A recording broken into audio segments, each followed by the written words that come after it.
So what is network and how network works, how the website works, how client and server model works, everything. First, let's discuss what is network. For example, in human beings, as a humans, we have network like different persons, our relations, friends, our college mates. Like each uh, persons have different kind of identity. Like they have different names, different face, or any identity which we have on them on our mind. When we come to computers, it is also same. Like two or more computers connected together to share any kind of informations or any files, etc. Each network has an IP address. Like when we came to human beings, each persons have different kind of identity names or any other identity which we need to recognize. In computers, we will recognize based on IP address, and IP address has mainly has two different kind of IP address, IPv4 and IPv6. And to check the IP address of our system in Linux machine, just type iwconfig, ifconfig, then it will show the IP address of our system. And IP address on this system is unique. And two systems cannot have same IP addresses. And whenever we accessing any site, it will give result based on the IP address that is saved on domain name server. Domain name server means it contains all the IP addresses information of all the sites that are available on the internet.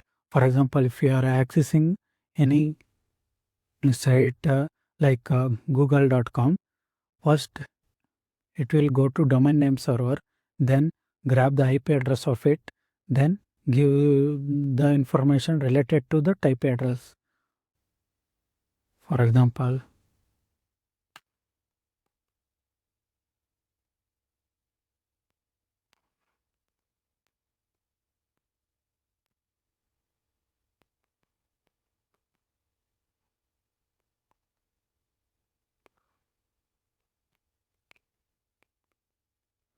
okay, this is us as a client. See, we are asking our browser to open google.com. Then our browser will go to domain name server and ask IP address of Google. Then once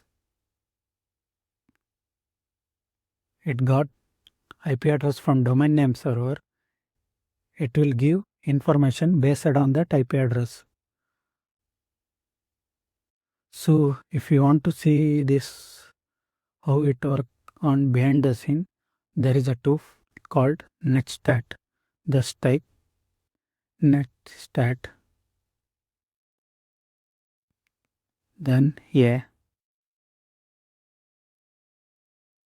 see, it is the local address. Local address means my computer address.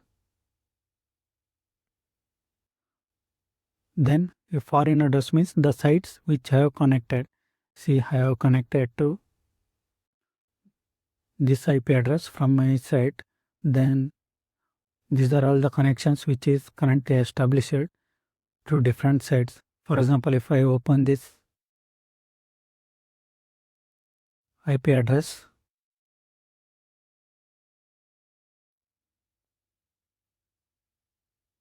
see, it is IP address of some page which has Vercel Cloudflare. So the Vercel page is opening right now.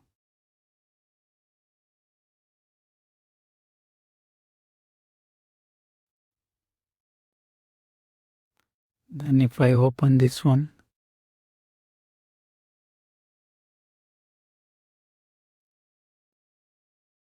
This one also behind our cell.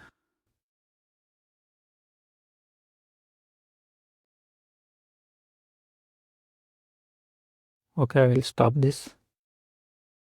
Then clear. Now I will check IP address of google.com. So to check IP address, we can use any sites, or without sites we can use using some tools. There are mainly 3 to 4 tools which I use. For example, NSLOOKUP. Just type NSLOOKUP, then space, then the IP address or the site which we want information or IP address of that site. Just type that, then click on enter. It will give the IP address of that site. Then copy this, then just paste it in your browser, then click on enter. See, this is the IP address of google.com. Domain name server will give this IP address to our browser, and our browser will open this in the web browser. This is how DNS server helps to get information about any site which we are accessing. The next tool is Dig, then google.com. Then it will give IP address of Google. It is similar. Then all the other domain information. Then other tool is Dig, Dig NSLOOKUP, then Whois, then google.com.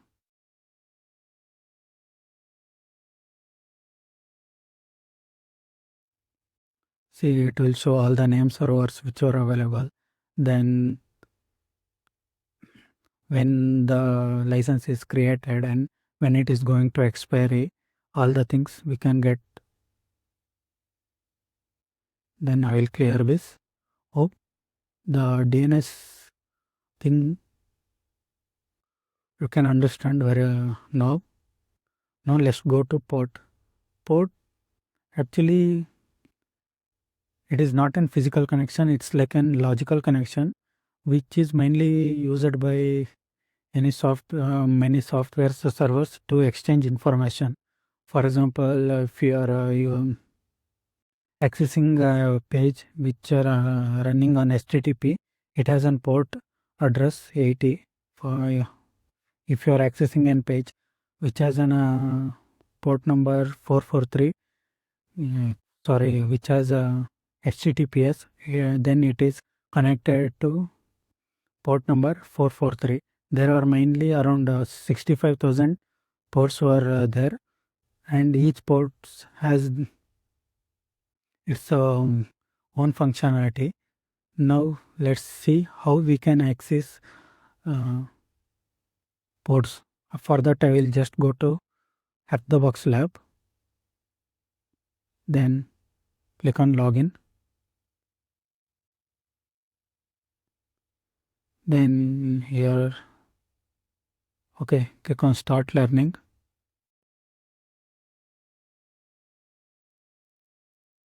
Then go to HTTP labs.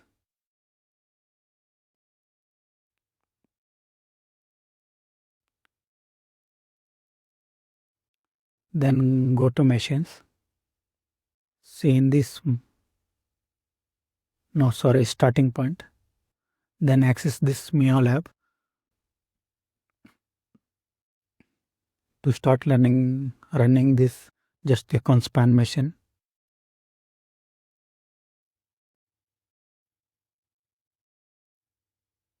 It will take around 2 to 3 minutes to connect.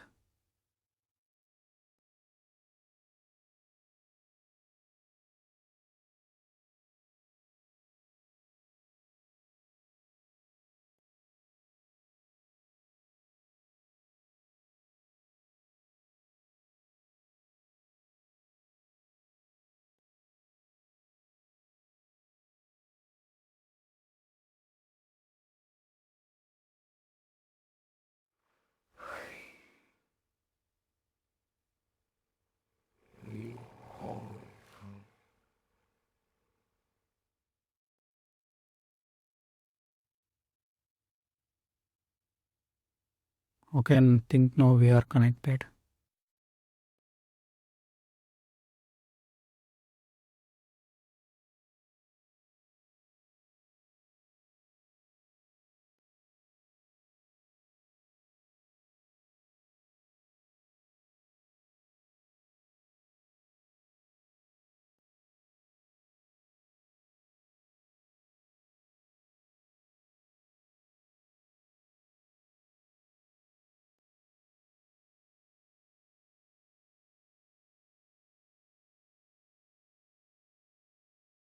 Okay, I will clear this.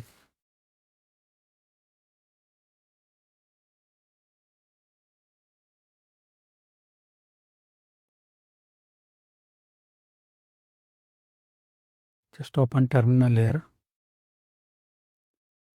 Then copy this IP address of this box. Then the tool which we use to scan open ports is Nmap. Just type Nmap SV, then paste the IP address, then click on enter. Then it will scan all the ports which are available and give the result. Now the port 23 open and service name is Telnet. So we can access this port. You can try to access it. Now just if you don't know anything about that port, just go to Google, then search port 23 information. Then it will give all the information related to port 22. Now, sorry, port 23.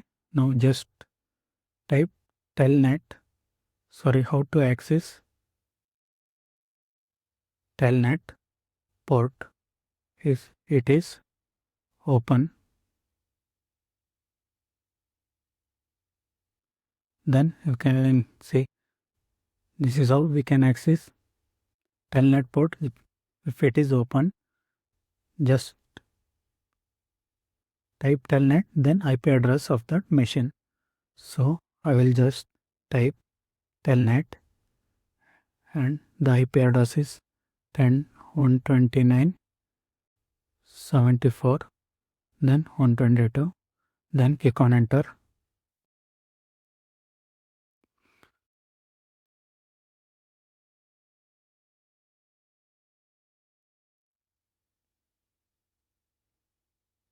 It takes some time.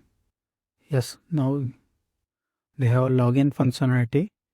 Here we can enter username, but we don't know username. So just go to Google and type common user names for telnet port. Then you can see all common username that are used by developers, or you can open any GitHub page.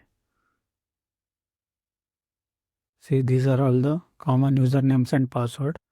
I will just check these usernames now. Just paste here admin, then password also admin. Okay, we only have 60 seconds. After 60 seconds, it will log out. Before that, we need to enter password and username. Okay, I will try admin, then admin.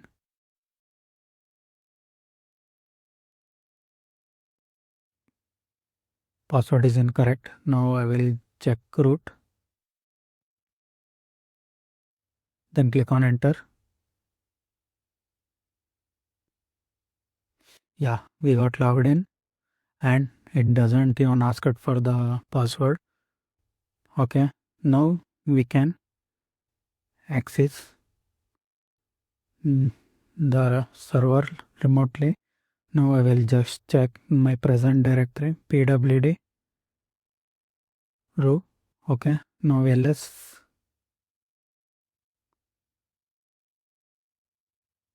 Okay, now we have flag here. Just type cat and flag.txt.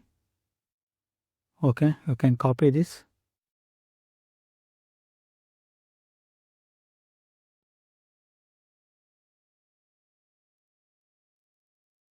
and submit the flag. Now I will do that. Okay. Once you are done, just close the machine.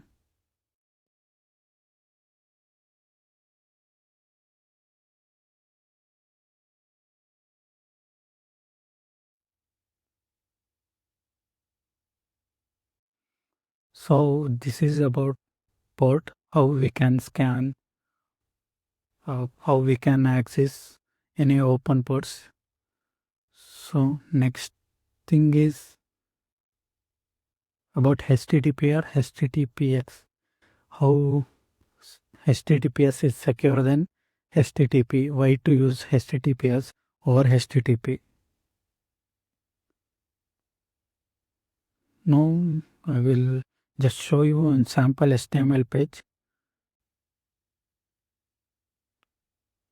See, this is the sample HTML page which running in HTTPS. Now I will just make it to HTTP and running in my IP address and on the port 1717, and it has simple login page where user can enter an email and password and he can sign up. So I will save this. Now I will run my netcat.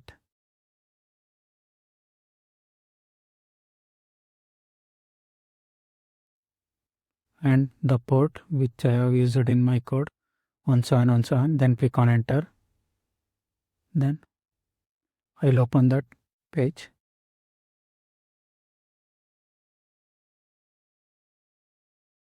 Okay. I'll enter username and password. Once I entered, I can see my password and the email which I have entered. See, whatever things happen in HTTP page, it's in plain text. It don't encrypt anything. So attacker can easily grab all the details. So it is better to use HTTPS or HTTP. Now let's see how HTTPS work. I will just change this to HTTPS. Now I will open this page again. Before that I need to run netcat to capture request. Okay, then click on enter.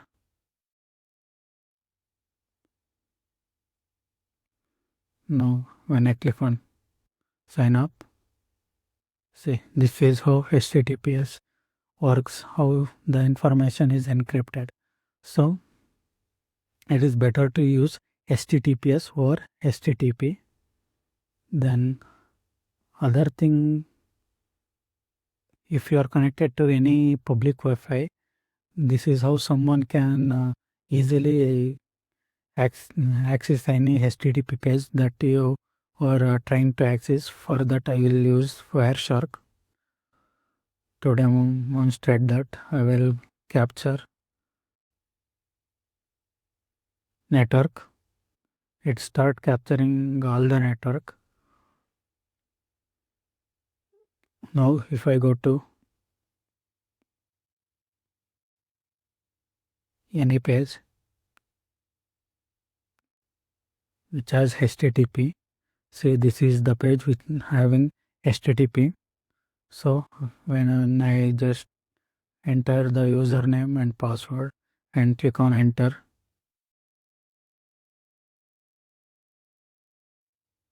it captured my information. I will filter out only HTTP pages, then click on enter. So this is the page I have access on this one, userinfo.php. Then go to follow HTTP stream. Yeah, this is username and password which I have entered. So whenever you are connected to any public Wi-Fi and you are accessing HTTP page, this is how any information can easily accessed by any attacker who are connected to the same network. So it is better to use HTTPS over HTTP.